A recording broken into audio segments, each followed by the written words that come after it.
Now we have next objective, that is productivity. Productivity is ascertained by comparing the value of output with the value of input. That is, अब मेरे पास output क्या होता है और input क्या होता है। आउटपुट का मतलब होता है फिनिश्ड गुड्स, यानी कि जो मेरे पास प्रोडक्ट रेडाइली अवेलेबल है for consumption.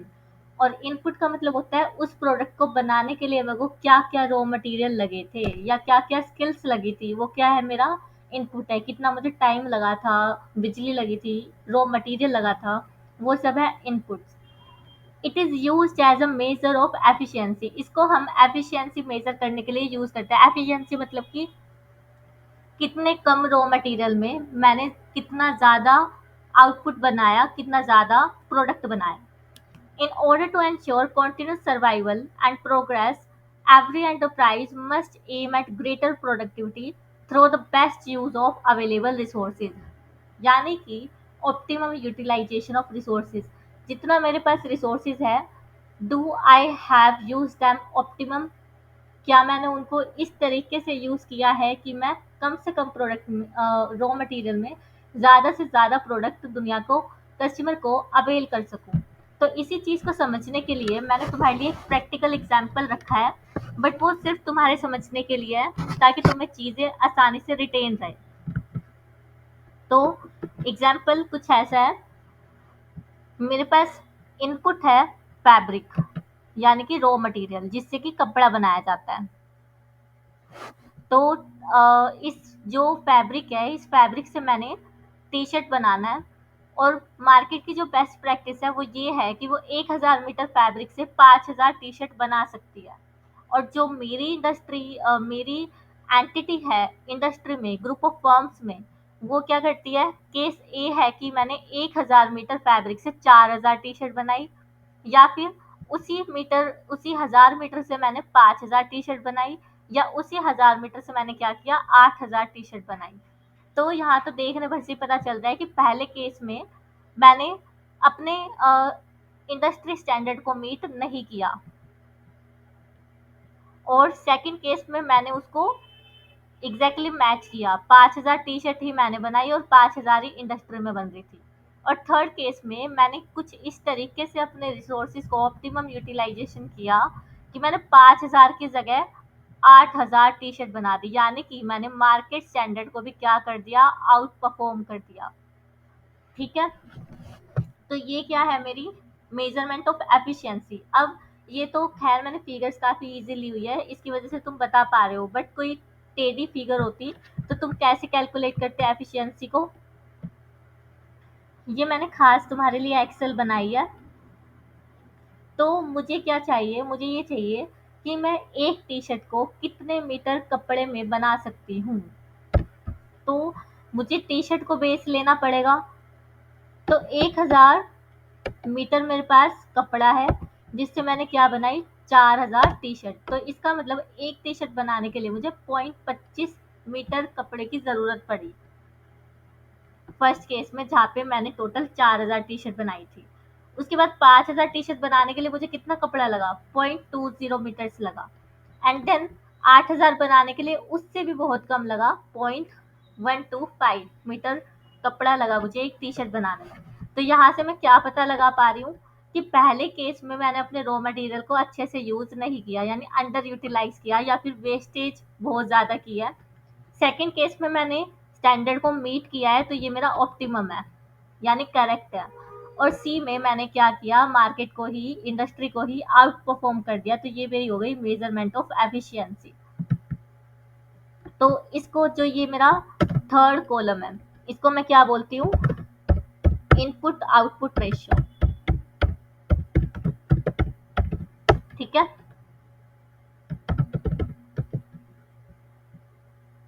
Input output ratio.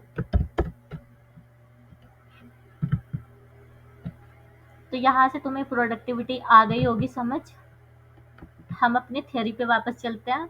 तो comparing the value of output with value of input is called the productivity measurement, measurement of efficiency. अब ये साइड में तुम लिख सकते हो कंपेयर आउटपुट एंड इनपुट, और मेजर एफिशिएंसी और कंटीन्यूअस सर्वाइवल, और इसी को हम क्या बोलते हैं, ऑप्टिमम यूटिलाइजेशन ऑफ रिसोर्सेज।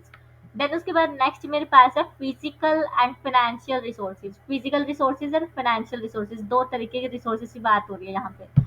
तो मैंने फिजिकल रिसोर्सेज के लिए आपके लिए एक पीपीटी लेके आई हूँ। This is this one. तो एक बिजनेसमैन है, बिजनेसमैन को एक कस्टमर ने क्या किया, प्रोडक्ट को प्रोडक्ट का ऑर्डर किया कि उसे 1000 साइकिल चाहिए, वेल्ड करानी है 1000 साइकिल्स को। तो अब बिजनेसमैन की जो वर्कर्स थे वो काबिल तो थे, उन्होंने 900 साइकिल्स को कर दिया वेल्ड। लेकिन बिजनेसमैन अब क्या सोच रहा है कि मेरे को टारगेट मिला था 1000 साइकिल्स का। कितने का मिला था? 1000 साइकिल्स का। लेकिन अचीव कितना हो पाया? सिर्फ और सिर्फ 900 साइकिल, यानी 100 साइकिल्स की क्या पड़ गई मेरे को, कमी पड़ गई। वो किस वजह से? मेरे वर्कर्स में कमी नहीं थी, वो अपना काम बहुत अच्छे से कर रहे थे। मेरे पास 9 वर्कर थे, 9 के 9 ने 100 साइकिल्स पर वर्कर बना ली होगी, अगर मैं रैशनल वे में जाऊं तो यहाँ पे जो मेरा बिजनेसमैन है वो क्या सोच रहा है कि अगर मेरे पास एक वर्कर, एक वेल्डर और एक्स्ट्रा होता तो शायद मैं ये जो कमी आई है 100 साइकिल्स की उसको पूरा कर सकता था। If I have just one more welder in my work force, मेरे जो काम करने के लेबर है उसमें सिर्फ एक लेबर और ज्यादा होता, एक एम्प्लॉय और ज्यादा होता, तो शायद मैंने टारगेट को अचीव कर लिया होता, शायद 1000 साइकिल्स मैंने वेल्ड कर दी होती। तो यही है कि मुझे अपने रिसोर्सेज को इस तरीके से एक्वायर करना चाहिए कि जो मेरा कस्टमर की नीड्स है उसको मैं सेटिस्फाई कर सकूं। तो ये मैंने एग्जाम्पल किस चीज़ का लिया? Shortage of employees, shortage of work force. तो ये क्या है? मेरा फिजिकल रिसोर्सेज है। तो अब तुमने कभी अपनी अकाउंट्स के टीचर से भी पूछा होगा कि बैलेंस शीट में एम्प्लॉयज को क्यों नहीं इंक्लूड करते? तो एम्प्लॉयज को कैसे इंक्लूड कर सकते हैं? क्योंकि employees are not in our control. Employee can terminate, employee can resign, employee can die, कुछ भी हो सकता है। एम्प्लॉय के ऊपर हमारा कोई कंट्रोल नहीं है। ये बात हमें अपर लेवल में बताई जाती है, जैसे कि इंडिया 38 है इसके ऊपर, उसके उसमें हमें बताया जाता है कंट्रोल नाम की भी कोई चीज़ होती है। अगर आपका अपनी एसेट पे कंट्रोल नहीं है तो you can't recognize that asset into your balance sheet. तो इसीलिए एम्प्लॉय जो है वो वैल्यूएबल है, एम्प्लॉयज के बिना मेरा बिजनेस नहीं चलेगा, but we can't include employee in our balance sheet. तो इसका ये रीजन है। तो ये मेरा फिजिकल रिसोर्स में हो गया। अब फिजिकल में मैंने तुम्हें एम्प्लॉय वर्कफोर्स की शॉर्टकमिंग बताई कि मेरे पास इसकी शॉर्टेज है। हो सकता है मेरे पास इलेक्ट्रिसिटी की शॉर्टेज हो, या हो सकता है कि मेरे पास वेल्डिंग मशीन ही ना हो सकता है मेरे पास वर्कर तो 10 है लेकिन उसमें से 8 ही मशीन है, तो 8 वर्कर तो काम पे लगे हैं, 2 को मैंने आइडल बिठा रखा है, उनको सैलरी भी फ्री में दे रही हूँ। तो ऐसा रिसोर्सेज का यूटिलाइजेशन ठीक से नहीं किया हमने और उनको एक्वायर ठीक से नहीं किया हुआ। तो ये फिजिकल की बात हो गई। प्लस फाइनेंशियल रिसोर्सेज में क्या होगा? हो सकता है कि रॉ मटेरियल परचेज करने के लिए मेरे पास पैसा नहीं है, तो अब मैं फंडिंग कहाँ से लेने वाली हूँ? बैंक से लेने वाली हूँ। ये भी क्या है? मेरे पास एक फंडिंग का तरीका है, जहाँ पे मैं लोन उठा रही हूँ, डेट उठा रही हूँ अपनी बिजनेस रिक्वायरमेंट को पूरा करने के लिए, सो डेट मैं आगे फर्दर कंज्यूमर को गुड्स एंड सर्विसेज सप्लाई कर सकूँ। तो ये मेरा फिजिकल एंड फाइनेंशियल रिसोर्सेज का क्या था? एक एग्जाम्पल था। तो इसको पढ़ लेते हैं। Any business require physical resources like plant, machinery, office etcetera, and financial resources, that is funds, to be able to produce and supply goods and services to its customer. The business enterprise must aim at acquiring these resources according to their requirement and use them efficiently. यानी कि उन्हें अपनी requirement के हिसाब से resources को acquire करना चाहिए, ताकि वो अपनी नीड्स को, अपने प्रोडक्ट एंड सर्विसेज को एफिशिएंटली प्रोड्यूस करके कस्टमर को सप्लाई कर सके। तो यहाँ हमारे दो ऑब्जेक्टिव और खत्म हो जाते हैं, that is productivity and another is physical and financial resources. I hope यहाँ तक समझ आ गया होगा। पहले जो मैंने ये साइड में कंटेंट लिख के दिया है, कीवर्ड्स वगैरह, वो लिख लो।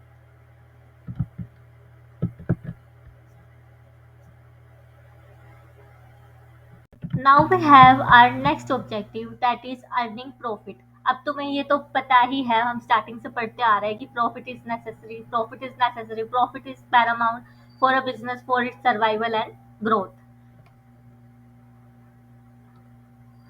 तो अर्निंग प्रॉफिट में है, one of objective of business is to earn profit on the capital employed. Capital employed पे हमें क्या करना है, प्रॉफिट अर्न करना है।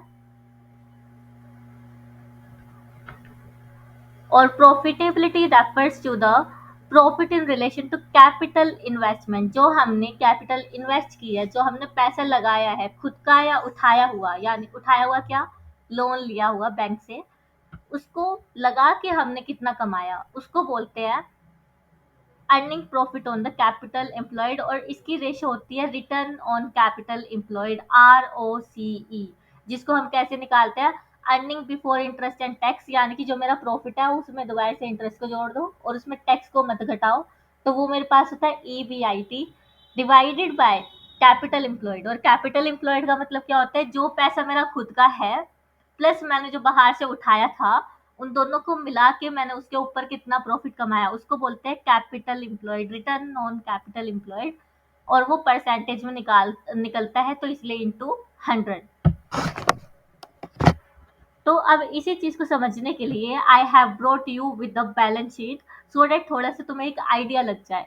ठीक है, तो पहले एक बार इसको थ्योरी में पढ़ ले, फिर बैलेंस शीट से समझते हैं। अर्निंग प्रॉफिट में क्या है, one of objective of business is to earn profit on the capital employed. Profitability refers to profit in relation to capital investment. Every business must earn a reasonable profit, which is so important for its survival and growth. कुछ नया पढ़ा हमने इसमें, कुछ भी नया नहीं पढ़ा except for one term, that is capital employed. तो कैपिटल एम्प्लॉयड को समझते हैं। तो एक बैलेंस शीट है, हालांकि जो बैलेंस शीट है अब टी फॉर्मेट में नहीं होती, कंपनीज एक्ट के हिसाब से डिवीजन 1 में इसका वर्टिकल फॉर्म है, ना कि हॉरिजॉन्टल। ये टी शेप बैलेंस शीट बोलते थे हम इसको, अब टी शेप बैलेंस शीट नहीं बनती है, अब हमारी वर्टिकल बैलेंस शीट बनती है, जिसमें वर्टिकली सब कुछ आता है, टी शेप नहीं आता, मतलब दोनों साइड नहीं आता, ऊपर नीचे आता है। तो लेफ्ट साइड लायबिलिटी है, राइट साइड एसेट है। तो इसमें क्या बोला है, अब मैं कैपिटल एम्प्लॉयड कैसे निकालती हूँ, मैं क्या करूँगी, सिंपली बैलेंस शीट से टोटल एसेट उठाऊंगी और उसमें से क्या कर दूंगी, करंट लायबिलिटीज का टोटल क्या कर दूंगी, माइनस कर दूंगी। तो मेरे पास क्या आ जाएगा, कैपिटल एम्प्लॉयड। पहला तरीका है ये वाला। या फिर सेकंड तरीका है, टोटल एसेट में से मैं क्या करूँगी, वर्किंग कैपिटल को लेस कर दूंगी। टोटल एसेट ये आ गई, वर्किंग कैपिटल क्या होती है, current asset minus current liabilities. तो ये मेरी क्या आ गई, वर्किंग कैपिटल। तो इसको, जो ये भी मेरा टोटल है, इसमें से मैं टोटल एसेट में से इसको माइनस कर दूंगी, तो भी मेरे पास क्या आएगी, कैपिटल एम्प्लॉयड। ये सेकंड तरीका था। थर्ड तरीका मेरे पास क्या है, मैं कोई स्टेटेड तरीके में आना ही नहीं, मैं क्या करूंगी, डायरेक्ट इक्विटी का टोटल उठाऊंगी और नॉन करंट लायबिलिटी का टोटल उठाऊंगी।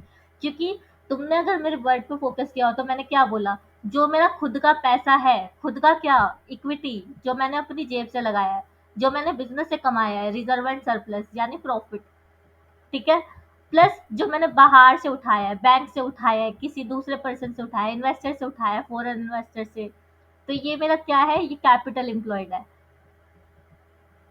या तो डायरेक्ट ये, और जो ये मेरा equity and reserve and surplus होता है ना, इसको मैं नेटवर्थ बोलती हूँ। और इसमें मैं लॉन्ग टर्म डेट्स को ऐड कर दूँ, तो ये मेरा क्या बन जाएगा, कैपिटल एम्प्लॉयड बन जाएगा। तो ये यहाँ से मेरे 3 तरीके हो गए कैपिटल एम्प्लॉयड को निकालने के। हालांकि ये जो चीज़ है तुम अपने अकाउंटेंसी में पढ़ते हो, बट हो सकता है क्योंकि वो बाद में जाके कहीं आता है तो तुमने ना पढ़ा हो, इसलिए मैंने समझा दिया। मेरा जो ड्यूटी है वो ये है कि हर एक वर्ड का मीनिंग मैं तुम्हें बताऊं। मैं सिंपली तुम्हें कह सकती थी कि तुमने अकाउंट में पढ़ रखा होगा तो वहां से रेफर कर लेना, बट अगर तुम्हें रेफर ही करना है तो मेरे लेक्चर पे आए ही क्यों हो, इसलिए मैं तुम्हें डिटेल में समझाती हूँ। तो यहाँ पे कैपिटल एम्प्लॉयड का मीनिंग तुम्हें समझ आ गया, लेकिन हम मेन क्या पढ़ रहे थे, अर्निंग प्रॉफिट ऑब्जेक्टिव।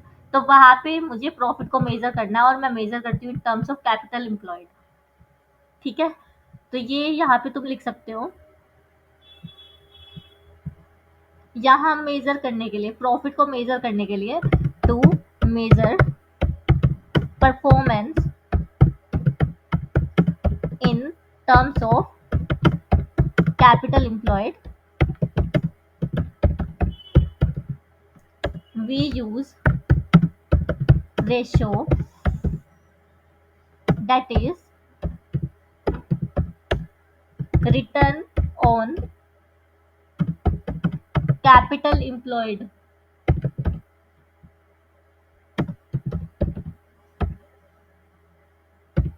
और ये मेरे पास कैसे निकलता है, ये वैसे तुम्हारे आने वाले चैप्टर्स में आने वाला है, इसलिए मैं डिटेल में लिखवा रही हूँ। Ratios, trading, trade on equity वगैरह टॉपिक आएगी अभी, या शायद वो 12th में थे, मुझे ऐसा याद नहीं है क्योंकि बिजनेस तो बिजनेस है, 11th का पढ़ाया 12th का। तो रिटर्न ऑन कैपिटल एम्प्लॉयड मेरे पास आएगा ईबीआईटी, जो कि मैं बता चुकी हूँ। ईबीआईटी क्या होता है, मेरा जो नेट प्रॉफिट है उसमें मैं इंटरेस्ट को वापस जोड़ देती हूँ और टैक्स को लेस नहीं करती। तो वो मेरे पास ईबीआईटी आ गया, डिवाइडेड बाय कैपिटल एम्प्लॉयड। और कैपिटल एम्प्लॉयड अभी हम बैलेंस शीट से समझ चुके हैं कि कैसे निकलती है, होल मल्टीप्लाई बाय 100। ये मेरी परसेंटेज के फॉर्म में निकलती है। तो ये मेरे पास क्या है, प्रॉफिटेबिलिटी को मेजर करने का तरीका। और अब उसके बाद है सोशल रेस्पॉन्सिबिलिटी। अब तुम्हें याद हो तो मैंने पिछले कुछ पार्ट्स में तुम्हें एसडीजी के बारे में बताया था, ईएसजी के बारे में बताया था, बीआरएसआर रिपोर्टिंग के बारे में बताया था, बर्सर रिपोर्टिंग जिसको हम बोलते हैं, जिसमें हमारे 17 प्रिंसिपल्स होते हैं, 9 प्रिंसिपल्स होते हैं, 6 सीज होते हैं, यानी कि 6 कैपिटल। तो उसके लिए अभी मैं इसको थ्योरी थोड़ा सा रुक के पढ़ाऊंगी, पहले तो मैं प्रैक्टिकली दिखाना चाहती हूँ कि जो मैं तुम्हें बता रही थी वो प्रैक्टिकली होता है। उसकी बहुत ज़्यादा इंपॉर्टेंस है, उसके लिए लोगों को स्पेशली हायर किया जाता है कि वो हमारी इंटीग्रेटेड रिपोर्ट बनाने में हेल्प करें। तो मैंने तुम्हारे लिए एग्जाम्पल उठाया है रियलायंस की इंटीग्रेटेड एनुअल रिपोर्ट का। ठीक है, तो इसमें क्या है, इसमें ये हमें अपने बिजनेस के बारे में बताते हैं। जैसे पहले ये तो इंट्रोडक्शन हो गया अपने पास, कि our dream have to the bigger, to be a bigger, our ambitions higher, our commitment deeper, efforts greater, ये सब इंट्रोडक्शन है। ठीक है, तो जैसे इंटीग्रेटेड रिपोर्टिंग में हमारे पास क्या आता है, 6 सीज आती है। जैसे ये बताया, नेचुरल कैपिटल हो गई, 6 सी का मतलब 6 capital, natural, human, manufactured, intellectual, social and relationship capital, ये सब आते हैं इसमें। प्लस मैंने तुम्हें ये भी बताया था सस्टेनेबल ग्रोथ के बारे में, और business responsibility and sustainability report बर्सर के बारे में बताया था। लेकिन जो हमारा टॉपिक है वो किसके बारे में है, कॉर्पोरेट सोशल रिस्पॉन्सिबिलिटी की रिपोर्ट के बारे में। तो जैसे कि मैंने बताया कि एक जो बिजनेस होता है वो सिर्फ प्रॉफिट अर्निंग के मोटिव से नहीं आता, मतलब मेन मोटिव तो उसका वही है, प्रॉफिट अर्न करना है। लेकिन उसके साथ साथ जिस सोसाइटी में वो रह रहा है उसके प्रति भी उसकी कुछ रिस्पॉन्सिबिलिटीज है अपने स्टेक होल्डर्स को। Mark my words, stakeholders, not the shareholders. Shareholder होते हैं जिन्होंने हमारी कंपनी के शेयर खरीदे होते हैं। स्टेक होल्डर का मतलब होता है हर एक वो इंसान जो कि हमारे बिजनेस से रिलेटेड है। जैसे मेरा सप्लायर है ना, वो आउटसाइडर है, लेकिन क्योंकि मैं उससे अपने रॉ मटेरियल को खरीदती हूँ तो वो भी मेरा क्या हो गया, एक स्टेक होल्डर हो गया। प्लस मेरा जो कस्टमर है वो भी क्या है, स्टेक होल्डर। मैं उससे पैसे लेती हूँ प्रोडक्ट एंड सर्विसेज को प्रोविजन करने के। ठीक है, प्लस मेरा जो वर्कर है, एम्प्लॉय है, वो भी मेरा क्या है, स्टेक होल्डर है। मतलब each and every party which is interested in our business directly और indirectly is called our stakeholder. तो उसके लिए भी मेरी कुछ रिस्पॉन्सिबिलिटी है, क्योंकि मैं इस सोसाइटी में रहती हूँ, इस सोसाइटी के रिसोर्सेज मैंने यूज किया है, तो इस सोसाइटी को मुझे वो रिसोर्सेज बैक दोबारा से उनको देने भी है। तो इसको क्या बोलते हैं, सोशल रिस्पॉन्सिबिलिटी। अब हम ये देखते हैं कि जो रियलायंस है वो सीएसआर एक्टिविटीज कैसे करती है, वो सोसाइटी को किस फॉर्म में अपना जो रिसोर्सेज है वो वापस से देती है सोसाइटी को। तो मैंने तुम्हारे लिए पेज नंबर 88 पे मार्क करके रखा था कुछ सोशल रिस्पॉन्सिबिलिटीज। ये कुछ प्रैक्टिकलिटीज है जो कि तुम देखने लग जाओगे ना, खुद से सर्च करोगे तो तुम्हें आदत पड़ जाएगी, और अभी से आदत डाल लोगे तो बाद में तुम्हें दिक्कत नहीं पड़ेगी। बाद में ना तुम डॉक्यूमेंट्स को पढ़ने से नहीं भागोगे। और बाद में, क्योंकि तुम एक ऐसी स्ट्रीम में हो जहाँ तुम्हें डॉक्यूमेंट्स का फ्रेंड बनना ही पड़ेगा, you can't escape from reading a document which is not in your syllabus but it is necessary to read।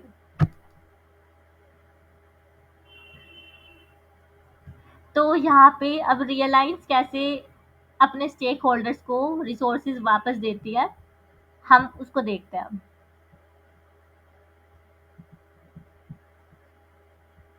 तो पहला मेरे पास है रूरल ट्रांसफॉर्मेशन। जैसे जो मेरे पिछड़े इलाके होते हैं उसको किस तरीके से मैं डेवलप करने में हेल्प कर रही हूँ। तो मैंने यहाँ पे 107 सीआर पैसा लगाया, जो कि मेरा पिछले साल कितना था, 73 था। और हेल्थ केयर में मैंने काफ़ी ज़्यादा, मतलब रियलायंस ने कंट्रीब्यूट किया 186 सीआर का, लेकिन जो कि कम है पिछले साल से, जो कि 282 था, यानी कि 282 सीआर था। देन उसके बाद एजुकेशन एंड स्किल्स पे इन्होंने काफ़ी खर्चा किया है, 531, और पिछली बार कितना था, 281 था। स्पोर्ट्स फॉर डेवलपमेंट ये 24 था, और यहाँ पे 56, मतलब स्पोर्ट्स में इस बार इन्होंने कम खर्चा किया है। देन उसके बाद है, और ये ऑथेंटिक फिगर्स है, ये मैंने पब्लिक डोमेन से उठाई है, रियलायंस की साइट से, मैंने खुद ने ड्राफ्ट की। और environment and ecology and animal welfare पे इन्होंने 40 सीआर का खर्चा किया है, जो कि पिछली बार 32 था। इससे मतलब कि तुम एनालाइज भी कर पा रहे हो कि रियलायंस जियो ने सबसे ज्यादा जो इम्पोर्टेंस है वो किसको दी है, एजुकेशन एंड स्किल डेवलपमेंट को दी है, क्योंकि यहाँ पे इसका सबसे ज्यादा खर्चा है। और सबसे कम अदर चीजों में दी है, जैसे कि disaster management, women empowerment, arts and culture. तो इससे पता चलता है कि एक बिजनेस जो है वो कैसे रिसोर्सेज को सोसाइटी को वापस देता है। तो यहाँ हमने एग्जाम्पल देखे थे, और ये जो सेम एग्जाम्पल है तुम अपने पेपर में लिख सकते हो। एग्जामिनर को पता लगना चाहिए कि बच्चा हवा में नहीं पढ़ के आया, उसने पूरी नॉलेज गेन की है, तब जाके वो लिख रहा है। तो यहाँ पे अब बुक में देखते हैं बुक में क्या लिखा है। तो सोशल रिस्पॉन्सिबिलिटी का तुम्हें समझ आ गया होगा, प्लस तुम्हें एक लाइन पढ़ाती हूँ। अब ये सोशल रिस्पॉन्सिबिलिटी है। कुछ लोग बोलेंगे कि बिजनेस ऐसे तो सोसाइटी को ही देता रहेगा, खुद क्या कमाएगा। तो यहाँ पे हमारा ना कंपनी लॉ आ जाता है। गवर्नमेंट ने कंपलसरी कर रखा है कि एक बिजनेस को सीएसआर एक्टिविटी करनी ही है। तो सीएसआर एक्टिविटी को कौन गवर्न करता है, सेक्शन 135 ऑफ कंपनीज एक्ट 2013, मतलब कंपनीज एक्ट है हमारा, उसमें एक सेक्शन है 135। जैसे कॉन्स्टिट्यूशन में सेक्शन होते हैं, आर्टिकल्स होते हैं, ऐसे हमारा जो कंपनी एक्ट है, जो कि हमें सीए कोर्स में, चार्टेड अकाउंटेंसी कोर्स में पढ़ाया जाता है पूरा का पूरा। तो वहाँ पे एक सेक्शन है 135, जहाँ पे मैंडेटरली बोला है कि जो तुम्हारे प्रीवियस 3 फाइनेंशियल ईयर का प्रॉफिट है उसका एवरेज लेना है, और उसको मल्टीप्लाई करना है 2% से। तो जितना तुम्हारी फिगर आएगी उतना तुम्हें क्या करना है, सीएसआर एक्टिविटी एटलीस्ट करना ही करना है। मतलब वो मिनिमम परसेंटेज है, मिनिमम इतना तो करना ही है, उससे तुम ज्यादा कर सकते हो, तुम्हारी मर्जी है। तो ये हो गया सीएसआर एक्टिविटी।